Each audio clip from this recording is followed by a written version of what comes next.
Efésios capítulo 5.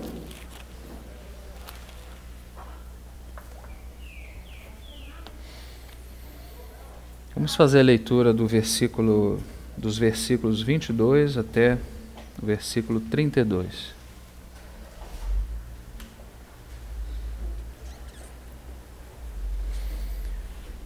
Vós, mulheres, sujeitai-vos ao vosso marido como ao Senhor, porque o marido é a cabeça da mulher, como também Cristo é a cabeça da igreja, sendo Ele próprio o Salvador do corpo. De sorte que assim como a igreja está sujeita a Cristo, assim também as mulheres sejam em tudo sujeitas a seu marido. Vós, maridos, amai vossa mulher, como também Cristo amou a igreja e a si mesmo se entregou por ela, para santificar, purificando-a com a lavagem da água pela palavra, para apresentar a si mesmo igreja gloriosa, sem mácula, nem ruga, nem coisa semelhante, mas santa e irrepreensível. Assim devem os maridos amar a sua própria mulher como a seu próprio corpo. Quem ama sua mulher, ama-se a si mesmo. Porque nunca ninguém aborreceu a sua própria carne, antes a alimenta e sustenta, como também o Senhor a igreja, porque somos membros do seu corpo.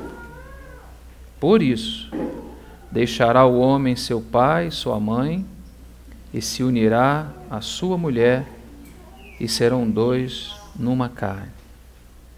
Grande é este mistério, digo, porém, a respeito de Cristo e da igreja. Vamos ter mais um momento de oração, irmãos? Pai, em nome do Senhor Jesus, teu santo Filho, em quem estamos, em quem confiamos. Obrigado por esse tempo que o Senhor nos concede essa manhã, de maneira tão graciosa, estarmos juntos em torno do teu nome e da tua pessoa. Pedimos uma vez mais, Senhor, que o Senhor lembre das suas palavras, quando disse: eu edificarei a minha igreja, e as portas do Hades não prevalecerão contra ela. Senhor, nós temos necessidade de ser edificados por Ti. Queremos ser edificados por Ti. E nos dispomos, Senhor, com todo o nosso coração, aos Teus pés, para que o Senhor mesmo faça aquilo que somente o Senhor sabe fazer. Nos encomendamos a Ti nessa manhã e a palavra da Tua graça. Pedimos o auxílio daquele que pode abrir os nossos olhos para podermos enxergar e ver. Senhor, o Seu Santo Espírito, esse ministério maravilhoso que Ele tem, de nos abrir os olhos para vermos a Cristo. Senhor, em nome de Jesus, nós pedimos a Tua ajuda nessa manhã, confiadamente, em Cristo Jesus. Amém. O versículo 32, nós acabamos de ler, é o versículo que diz: grande é esse mistério, e aí Paulo fala, diz respeito a Cristo, obrigado, e a igreja. Por isso, irmãos, aqui nós já começamos a ver a grande necessidade, está ótimo, obrigado, a grande necessidade de revelação, de visão espiritual. Porque o assunto no qual nós estamos envolvidos, ele faz parte, na verdade, de um mistério. Paulo vem, em todos esses textos que nós acabamos de ler, no conjunto de textos que nós estivemos lendo, Paulo está falando dessa relação de Cristo e da igreja e relacionando esta relação de Cristo e da igreja com o relacionamento dos matrimônios, muito claramente. Mas quando ele vai fazer a aplicação de dizer grande é esse mistério, e aí então agora especifica, né, a relação de Cristo e da igreja, porque esse é o principal relacionamento.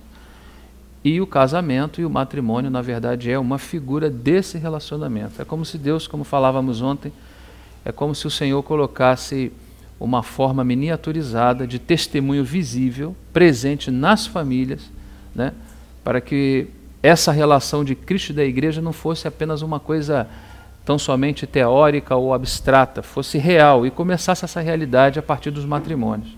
Isso é muito claro. Mas ele diz no texto que isso é um mistério. Então, se o mistério de Cristo, que é a relação de Cristo com o seu corpo, que é o corpo de Cristo, que é a igreja, se o mistério de Cristo é a relação entre Cristo e a igreja, diríamos que o matrimônio seria um apêndice desse grande mistério, não é? E uma forma de podermos entender de uma maneira prática o que acontece no relacionamento entre Cristo e a igreja. E não deixaria também de ser um mistério, porque ele está sendo, se você observar desde o versículo 11 que tivemos lendo, quando ele começa a relacionar um e outro, nós vamos fazer uma espécie de exegese desse texto, porque ele é muito importante para nós. Você vai observar que ele fala de Cristo, fala da igreja, ele fala do homem, ele fala da mulher, e volta para Cristo, e fala do homem, fala da mulher, e volta para a igreja. Ele faz uma relação desses dois elementos, Cristo e a igreja, e o matrimônio, o marido e a mulher. Então ele fecha dizendo, grande é esse mistério. E aí, por ser grande o mistério, claro que em termos comparativos ele não pode colocar a igreja no mesmo nível dos relacionamentos conjugais, não é? Mas é uma figura dessa realidade espiritual e também um mistério. E por isso a necessidade de revelação. Se grande o mistério está se referindo, Paulo está se referindo a Cristo e a igreja, né? Então diríamos, bom, então o nosso não é tão misterioso assim, né? Sim, é misterioso por quê? Porque a base do nosso relacionamento é a base de um relacionamento misterioso. A base do que você vive com a sua esposa, do que a sua esposa convive e vive com você, a base desse relacionamento é o quê? É a base do relacionamento de Cristo e da igreja. Está dando para entender? Da mesma forma, irmãos, podemos colocar assim, da mesma forma que é misterioso compreender, por isso que é chamado o mistério de Cristo. Se é mistério, é enigmático. Por isso que você vê que há tanta dificuldade de compreensão acerca do assunto, não é? Acerca da igreja, acerca de Cristo. Não tem como se entender a igreja se não se entende a Cristo. Porque a igreja é uma forma de extensão dele, ela tem a natureza dele, ela tem a vida dele, não é? Tudo que tem a igreja, não é? Tudo que a igreja tem como seu conteúdo é aquilo que é de Cristo. Por isso que ela é edificada por Cristo, pela palavra de Cristo, pelo Espírito de Cristo, pela vida, pela natureza. Não é assim a igreja? Não é, irmãos? Então, por ela ser assim, ela se torna um mistério. Ela se torna um mistério. E Cristo também é um mistério. Por isso, o termo o mistério de Cristo que aparece, né, nas palavras de Paulo, inspiradas pelo Espírito Santo, o que ele está nos dizendo? Que as coisas não são tão simples quanto parece. Não tem nada fácil aqui. Não existe essa palavra fácil na Bíblia, né? E precisa ser por revelação, precisa se compreender isso. Então, voltando a esse ponto, importante a gente fixar isso, para que a gente fique livre do que a gente chama de subjetivismo, porque se o casamento for para você algo fácil, algo simples de lidar, entende? Você corre o risco de estar aplicando no seu casamento aquilo que são as suas próprias ideias. E isso é muito perigoso. Então, aqui nós vemos essa classificação. Assim como a igreja se relaciona com Cristo, assim também deve haver relação desses casais. Mas depois Paulo fala, grande é esse mistério. E agora eu me refiro a Cristo e a igreja. Então ele diz que Cristo e a igreja é misterioso. Esse relacionamento é misterioso. Se esse relacionamento é misterioso, o nosso não seria? Se tem as bases daquele relacionamento maior? Está dando para entender? É misterioso também. E aí nós voltamos para a etapa que iniciamos ontem. Qual é a etapa? Primeiro aspecto e necessidade, visão celestial, visão espiritual, não é? Irmãos, vou focar novamente essa expressão que é importante para nós. Cuidado com conduzir o seu casamento à sua maneira. Lembre bem da ordem que Deus colocou, a ordem hierárquica que Deus colocou na criação. Isso não é só uma questão de crentes, não. Isso é uma ordem que Deus colocou na criação. O texto de Paulo, nos 1 Coríntios capítulo 11, quando ele fala que Deus é o cabeça de Cristo, quando ele vem naquela sequência, ele não fala que o homem, ele não fala que o irmão é o cabeça da irmã. E nem está dizendo necessariamente, né, que nesse texto sejam cristãos. Ele está colocando uma ordem, o seu filho foi exaltado. Não é? O seu filho tem esse lugar de senhorio. Ele é senhor, independente da posição do homem, se o homem crê ou deixa de crer, isso não movimenta a posição do nosso Senhor. Ele é Senhor, ele é cabeça. A questão é se eu estou disposto, a me submeter a essa cabeça, não é? Para que eu também possa ser cabeça daquela que também está sujeita de alguma forma a mim, e não quebrar essa corrente ou essa cadeia de autoridade, que nós vamos ver um pouquinho depois. Então, passando rapidamente aquilo que nós vimos ontem, visão espiritual, necessidade, por quê? Porque estamos envolvidos em algo que é misterioso. Se andarmos de qualquer forma nessa relação, se não entendermos isso, se negligenciarmos esse fato de que estamos envolvidos em algo que é misterioso, se levarmos o casamento de uma forma simples, comum e corrente, como se não houvesse, como se Deus não tivesse plantado isso para uma necessidade presente, de expressar a relação do seu filho na era presente, né? Expressar a relação do seu filho com a sua esposa, com a sua igreja. Se a gente não compreender isso, a gente vai ter sempre uma visão miniaturizada. A nossa visão sempre vai estar nesse aspecto horizontal tão somente. E aí quando começam, irmãos, as lutas, as provas de duas pessoas que se colocam debaixo do mesmo teto, com visões diferentes, com ideias diferentes, a visão não ganhou o coração dele nem dela, não é? Não ganhou o coração do casal, então ele ainda tem o jeito dele, na maneira de ver o casamento, ela também tem o jeito dela, muito do que ela traz herdada pelos pais, não sabemos como foram os pais em relação ao aspecto doutrinal do crescimento dela, preparando ela para esse casamento, não é? Como Cristo também está preparando a sua noiva, não é? Não é assim? Nós vamos ver essa figura também. Não sabemos como é a criação dele em relação a isso, então eles vêm para o mesmo lar, começam uma relação, né, que a visão que um tem é do que aprendeu, é do que viu, é do que entende, aqui a outra tem também da mesma forma e vão conviver juntos.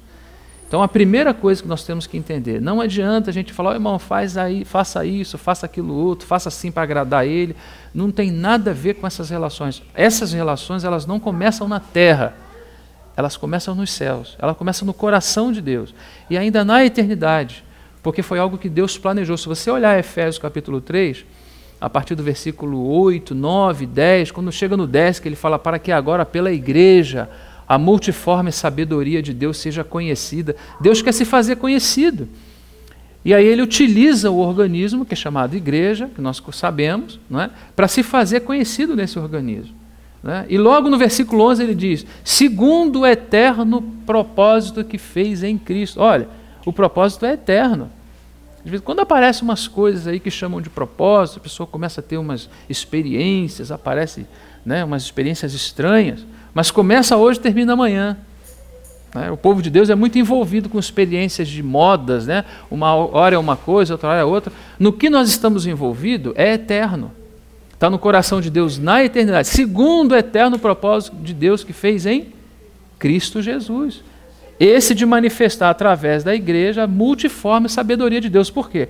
Porque Cristo, que é a sabedoria de Deus e o poder de Deus, uma vez que ele é manifesto, Deus é conhecido. Ele é a manifestação de Deus. Só que essa manifestação agora se dá na igreja. Não é isso? Amém? Ele é a casa de Deus, por isso que ele veio e revelou seu Pai. Mas o que aconteceu depois? Depois que ele morre, ele ascendeu, né, ressuscitou, ascendeu o terceiro dia, né, foi assunto aos céus, e lá, depois de estar entronizado, ele enviou juntamente com seu Pai o Espírito. O Espírito veio habitar dentro de nós. São inseparáveis. Então você tem o Pai, o Filho e o Espírito. A Santíssima Trindade, a divindade mora dentro da igreja, não é? Essa é a casa de Deus. E à medida que a igreja vai crescendo nessa relação, porque isso é relacional, à medida que a igreja se relaciona com esse Deus, que é o Deus dela, não é? À medida que ela se relaciona, ela vai crescendo nessa relação. E essa casa vai sendo cheia, porque o propósito de Deus não é só ter uma casa. Ele quer uma casa para a sua morada em plenitude, ou seja, uma casa cheia. E todo esse mistério é representado na vida dos matrimônios. Amém? Então nós colocaríamos Deus e Cristo, a revelação do Deus invisível, a igreja, que é o mistério de Cristo, né? A revelação do Cristo que agora habita nela, né?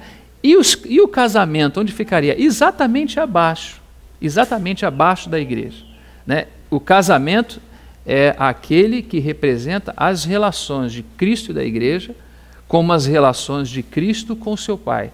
Porque todo o conhecimento de Deus que é visto na terra, que é revelado na terra, é a partir de relacionamentos. Por que Cristo pode revelar o Pai? Porque Ele o conhece profundamente e eternamente. Ninguém mais pode revelar o Pai tão bem como o Senhor Jesus. Por quê? Porque eles estão face a face. É o começo da frase de João capítulo 1, pros ton theon, face a face. No princípio era o verbo estava com Deus, no princípio era o verbo estava com, pros ton theon, fala que eles estavam face a face, por toda a eternidade. Podem se conhecer, duas pessoas assim, face a face, a eternidade, por toda a eternidade, se conhece perfeitamente. Então, em base a esse relacionamento, quando ele vem para essa terra, ele revela o Pai de maneira exata, de maneira perfeita, ele o conhece perfeitamente.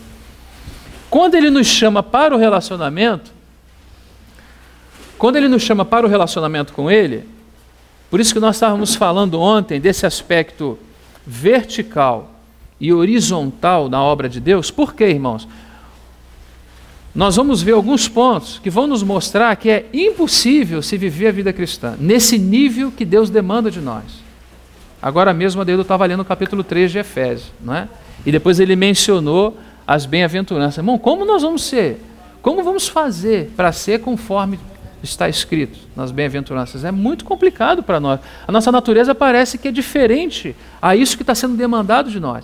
Por isso que a revelação de Deus, ela está baseada no relacionamento. Por quê? Porque primeiro, ele precisa transmitir para nós aquilo que é próprio dele, a sua natureza.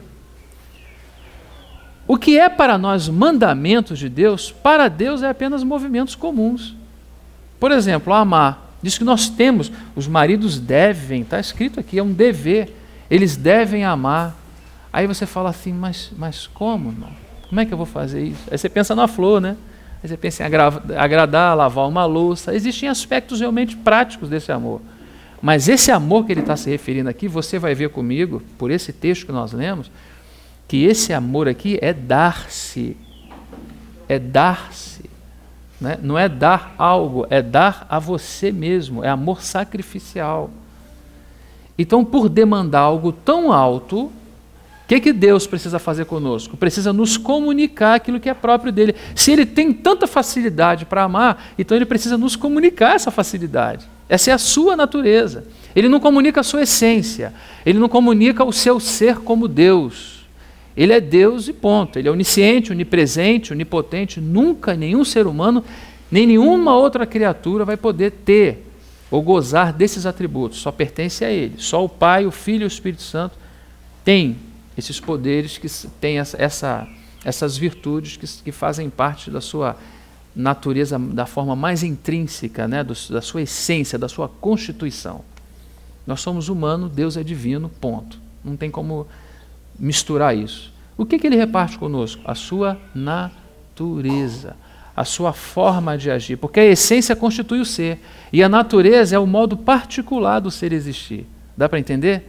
A essência humana, natureza humana, comportamento humano. A gente é assim. Deus como é? Deus essencialmente é o quê? Divino.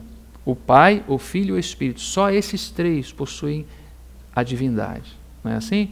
E não reparte isso com ninguém. Se ele desse a você também a condição de, por exemplo, você estar em todos os lugares ao mesmo tempo, você seria como ele, no sentido essencial. Ele quer que sejamos como ele, mas não no sentido essencial. É no sentido comportamental, conduta, caráter, imagem. Imagem na Bíblia fala de conduta, que fala de caráter. Está dando para entender, irmãos, para acompanhar? Então é isso que ele está transmitindo. Mas para ele transmitir a natureza, ele precisa de haver o quê? Relacionamento. Quando Cristo precisou demonstrar quem era o Pai da maneira prática, vivendo aqui na terra, por que ele tinha nele essa condição de demonstrar o seu Pai? Porque ele sempre viveu com seu Pai, em íntima comunhão. Por isso que diz que ninguém mais conhece os dois dessa relação. E o Espírito de amor eterno que liga os dois é quem pode abrir os olhos do nosso entendimento para nos fazer ver essas coisas profundas e também nos transmitir. Por isso que o Espírito Santo nos foi dado. E a importância desse ministério hoje, irmãos, a importância desse ministério. Parece uma redundância a gente falar isso para crente, né? Mas é uma coisa que precisa ser insistentemente insistida.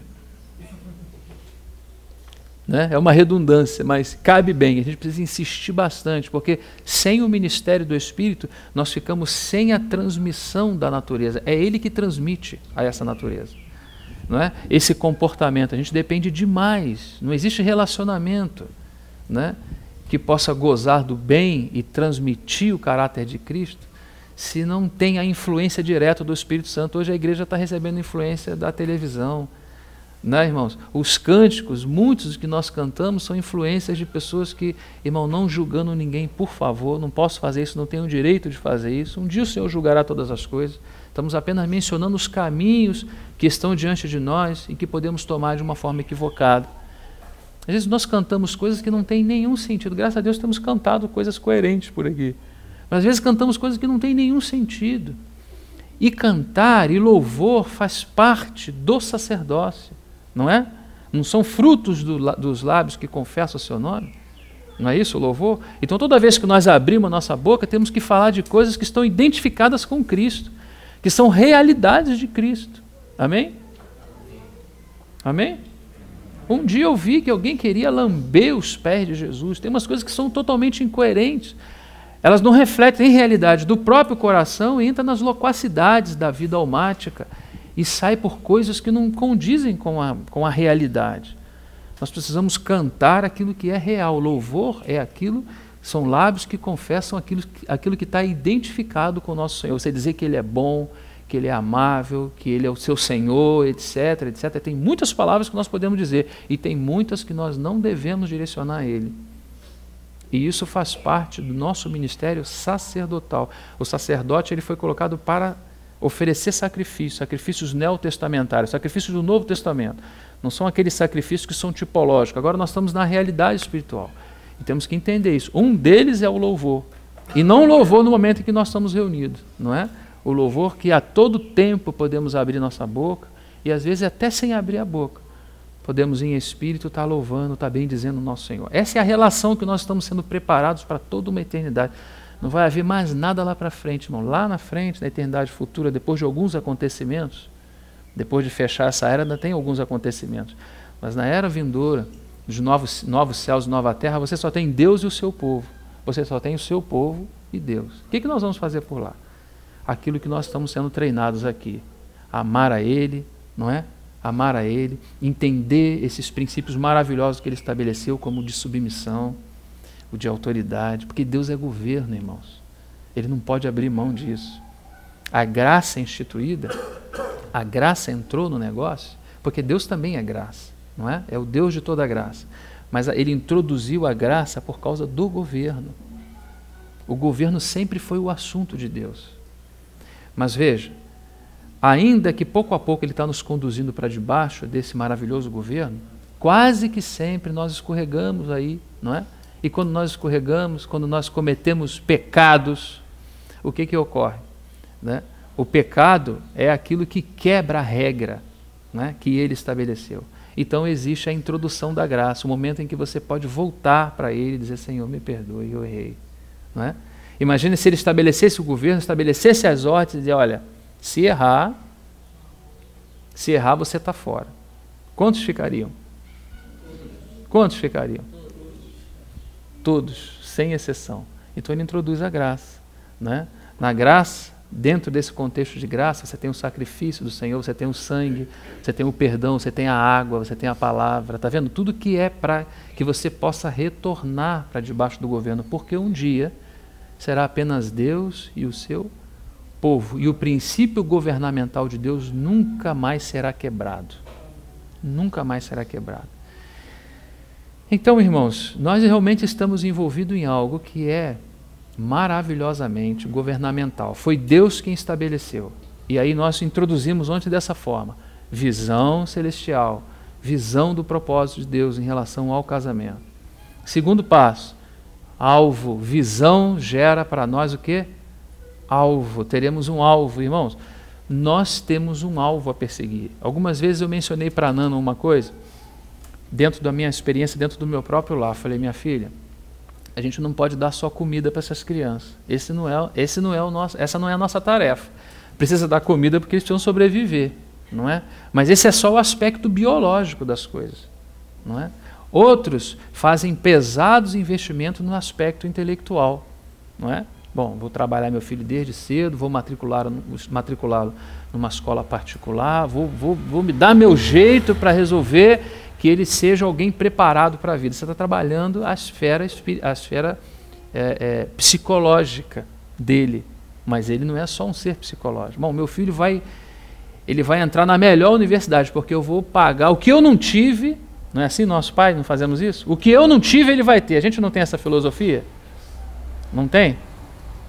Mas, irmão, não tem nada mais, ou nada mais alto, ou nada melhor que a gente possa dar aos nossos filhos do que essa herança. Muitos conhecidos servos de Deus do passado falaram praticamente a mesma coisa em relação a isso. A maior herança que você pode dar para o seu filho é Cristo. Amém?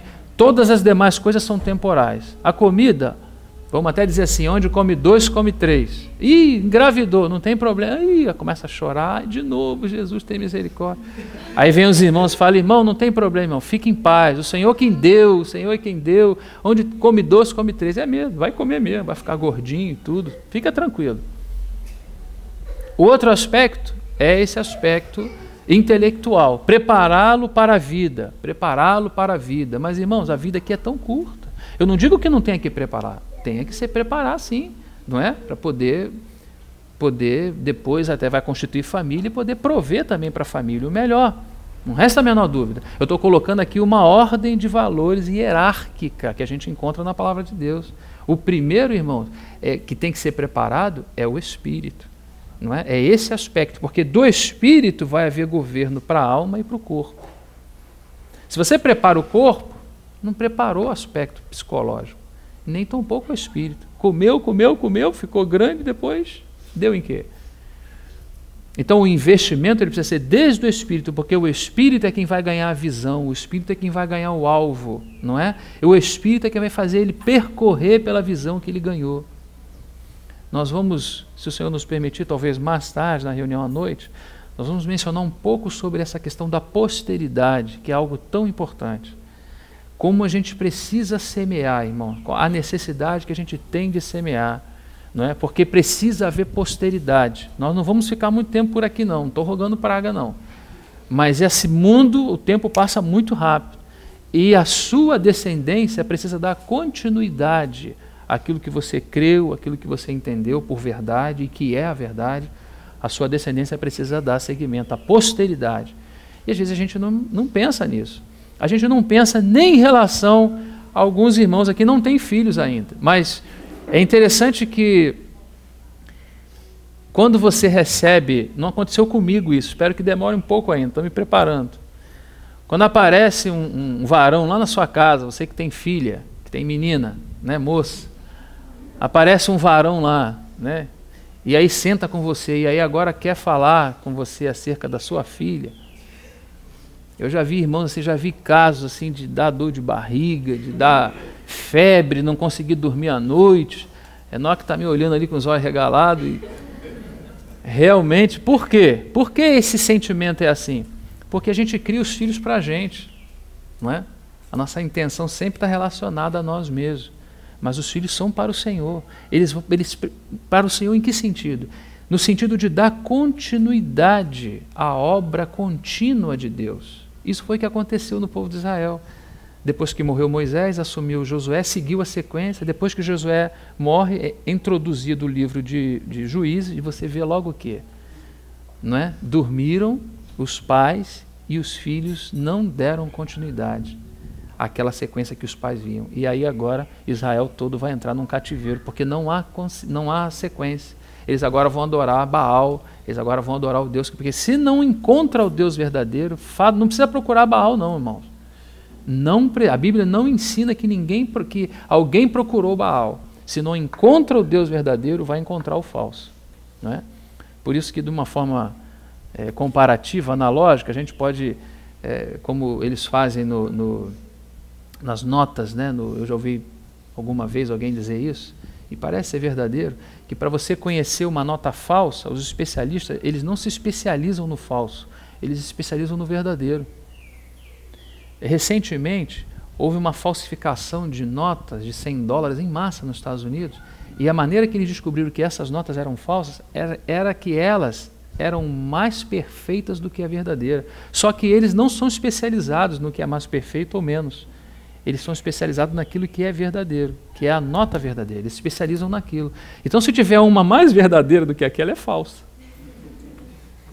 Isso é uma figura, de alguma forma, para a gente dizer, se nós estamos no que é o verdadeiro, e no verdadeiro estamos, no seu Filho Jesus Cristo, então, a partir de Cristo, nós temos uma visão ampla, irmãos, não só acerca do casamento, mas acerca da igreja, né, do propósito de Deus e de todas as coisas. Amém? Então, fechando esses 3 aspectos, visão, alvo e o último ponto foi que nós mencionamos ontem para fechar. Oração. O Senhor, irmãos, é uma convicção particular que eu reparto com vocês. Parece-me, no meu entendimento pequeno, que o Senhor deseja ouvir de nós se realmente nós queremos o que Ele tem para nos dar. Parece-me. O que você acha? Muitas vezes Ele precisa ouvir da nossa boca, eu quero, Senhor, eu quero isso. Senhor, não há nenhuma condição em mim, mas eu quero. Lembra que uma mulher ficou grávida quando disse eu quero? Quando disse seja feita conforme a tua. Eu sempre menciono esse texto, e no meu entendimento pode ser, Maria me perdoe. Mas no meu entendimento, Maria não entendeu muito do que aquele anjo estava falando. Você já leu aquele texto? Aquele texto assusta. Primeiro um anjo, não é um homem comum que está anunciando a ela. Primeiro que ele está anunciando, e ele está anunciando as grandezas que do ventre dela viria, né, fecundado pelo Espírito Santo, não por José, né, viria o Salvador do mundo. É algo forte? Não. Só ver um anjo já é muito forte. Com uma mensagem dessa, não é? Acho que ela não estava entendendo muita coisa, mas a resposta, se estava entendendo ou não, não sabemos. Mas a resposta nós sabemos que foi exata, não é? Seja feita em mim conforme a tua palavra, né? Ou a tua vontade, a tua palavra. Olha só. Então há um retorno, e é isso que Deus faz conosco. Ele põe uma visão diante de nós e Ele quer um retorno. Qual seria o retorno? Senhor, eu quero. Não é? Então esse aspecto da oração não é só uma oração, é uma oração específica, é aquilo que Paulo está falando em Efésios. O que ele está dizendo em Efésios? Desde que nós ouvimos falar de vocês, nós não paramos de orar para que Deus encha vocês do entendimento da vontade dele. Porque se vocês tiverem o entendimento, o conhecimento da vontade dele, né, vocês vão poder andar dignamente, frutificando em toda boa obra. É uma sequência muito lógica, né? Então fica claro para nós que a oração, ou a palavra que vai em direção a Deus e dizer para Ele, Senhor, eu quero isso sim para mim. Eu quero isso sim para mim. Eu quero visão, Senhor. Eu quero ver como o Senhor vê. Irmãos, isso não é para casamento recente. Isso é para o casamento. Independente se você tem 30, se você tem 20, se você tem 6 meses, não importa, né? O sentimento do meu coração é dizer para vocês o seguinte: cuidado com a sua visão. Não foi a sua visão, não foi a minha visão que Deus estabeleceu para governar aquilo que Ele instituiu, o casamento. Foi a visão dEle. Amém? Foi a visão dEle. Então, pare um pouco para pensar, né, e veja de que maneira você está conduzindo, de que maneira você entende. Se essa é a maneira de Deus, pare um pouco. Não fale para mim, não precisa buscar a mim para dizer como é, como não é, o que você faz, o que você deixa de fazer. Não é isso que eu estou falando. Vá para diante do Senhor, porque a sua responsabilidade a sua e a minha é muito grande, não é? Então a gente não pode vir para chegar lá na frente, cheio de madeira, feno e palha, e falar assim, olha aqui quanta coisa eu produzi no casamento. Madeira, feno e palha não tem nenhuma combinação com alguém que tem olhos como chama de fogo. Fogo e palha não combinam. Não é? Então é melhor que a gente... Isso é uma ponderação nessa manhã. Amém? Estou dizendo que ninguém está errado no casamento. O que eu estou dizendo é o seguinte: o Senhor pode estar nos dando nessa manhã uma oportunidade de reflexão daquilo que nós estamos vivendo. Onde está pautado o nosso casamento? Ele está pautado na nossa subjetividade ou ele está pautado numa visão celestial real do que ele seja? Eu não estou dizendo que você é perfeito do seu casamento. O que eu estou perguntando é o seguinte: ele tem as marcas, ele tem as estacas, ele tem os princípios pelos quais Deus estabeleceu, pelos quais ele governa, ou para os quais ele governa? Ele governa a partir de princípios. O teu casamento tem esses princípios? Ele pode ter as suas ideias, ele pode ter as minhas ideias, mas não ter os princípios de Deus. Então ele não vai oferecer aquilo que ele deve oferecer, a relação de Cristo e da igreja. E agora vamos entrar então nesse ponto, vamos seguir esse ponto agora, que é bastante importante. Nesse texto que nós lemos de Efésios 5, eu quero chamar a atenção de vocês para alguns pontos aqui. Pouco a pouco vamos avançando até onde o período nos der, e depois então, não é? Vamos até onde o Senhor nos permite. Eu queria chamar a atenção de vocês aqui, nós vamos ficar um pouquinho nesse texto. Tem 3 pontos aqui que precisam ser bem observados nessa leitura. Primeiro, nós já observamos, na verdade não faz parte desses 3 pontos, que é a questão do mistério. Então ele fala que Cristo e a igreja é um grande mistério, e o relacionamento matrimonial é um apêndice desse mistério. É como se fosse o mistério de Cristo e a igreja aqui, dessa relação misteriosa, e o casamento bem aqui embaixo, recebendo o fluir dos princípios dessa relação, para que ele possa representar então essa relação. Então o mistério no versículo 32. Agora, do 22 ao 32, nós vamos ver 3 pontos que são importantes aqui, nessa questão do nosso matrimônio. O primeiro deles, existem 2 expressões aqui, que são também como, elas aparecem 13 vezes, inclusive estive olhando no original, porque eu fiz uma comparação da minha tradução com outra tradução, e aparece também da mesma forma. Mas no original aparece exatamente, foi traduzida tanto da atualizada como a corrigida, ela é traduzida da mesma forma, aparece todas as vezes, como e também, e essas expressões são importantes. Elas são importantes. Vamos ver primeiro, aqui, versículo 23, ele vai dizer, olha, porque o marido é a cabeça da mulher, como também. Vamos fixar primeiramente nessa palavra também, não é? Vamos fixar primeiro nessa palavra também, nesse advérbio, também. Ele aparece aqui no versículo 23, ele aparece no versículo 24, assim também as mulheres sejam em tudo. Versículo 25, vós marido amai vossas mulheres, como também aparece de novo. No versículo 29, ele aparece de novo, versículo 29, na parte B, como também o Senhor a igreja. Essa primeira expressão, esse advérbio, até nós, não está aqui? Aqui está, é para que os irmãos possam anotar. A relação do casal, aqui, também. Advérbio, que é um estado de equivalência ou semelhança. O que ele está dizendo para nós? Tudo aquilo que nós estamos falando aqui. Ele está dizendo Cristo e a igreja, o que ele está dizendo?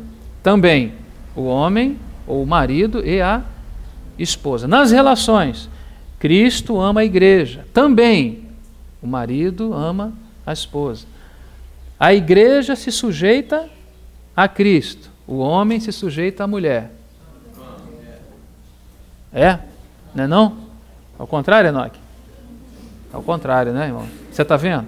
Olha aqui, ó, olha onde nós estamos entrando, porque às vezes nós temos uma ideia que submissão é uma subserviência, que submissão é uma escravidão, submissão é uma coisa de igreja, de pastor, de tirania, não tem nada a ver com isso. A primeira coisa, observa isso aqui, porque nós vamos observar depois também que o princípio de submissão ele é muito mais elástico do que a posição da mulher em relação ao marido. Então, a primeira coisa que nós podemos enxergar aqui é a seguinte: por que a mulher é sujeita ao marido? Porque Cristo não é sujeito à igreja, irmãos. Esse é o primeiro ponto, não é? Ela é sujeita ao marido porque a igreja é o quê? Sujeita a Cristo. Esse é o primeiro ponto, não é? Então, também, Esse advérbio que é colocado aqui, em seguida, às vezes, você lê essa expressão também. Ele está colocando, né, como nós mencionamos ali, ele está colocando esse estado de equivalência. Então, a igreja e Cristo, a esposa, né, o esposo e a esposa. Né? Cristo ama a igreja, o esposo ama a esposa. Não é isso? Cristo deu a vida pela igreja. O marido dá uma rosinha para a esposa? É uma rosinha que dá? Foi uma rosa que ele trouxe aqui para a gente? Ele deu a sua própria? Está vendo? Então, isso, irmãos, começa aqui sendo construída pela palavra de Deus, aquilo que a gente chama de visão espiritual. É a palavra que constrói a visão. Amém? Amém? É a palavra. Por isso que lá em Abacuque ele manda escrever, fixar em tábuas, né, de maneira bem legível para quem passar correndo possa ver. É importante que se veja. E como essa visão é fixada? Não em madeira, agora escrito nas tábuas do nosso coração. Precisa estar escrito a visão, para que a gente possa o quê? Perseverar nela, não é? Dessa forma. Então aqui nós temos essa primeira expressão também, um estado de equivalência. O que Cristo nas suas relações com a igreja, o que o marido nas suas relações com a esposa. É desse jeito. Estado de equivalência. Agora a segunda expressão, o como, que é uma conjunção, que aparece sempre junto. Como e também. Também como e também. Bom, na expressão também, nesse advérbio, nós encontramos um estado de equivalência. Ou seja, Cristo é a igreja, o homem é a mulher. Na expressão como, que já é uma conjunção, já é um pouquinho diferente. Ele está falando que esse estado que existem entre essas duas relações precisam ser padronizados. O como estabelece o padrão da relação.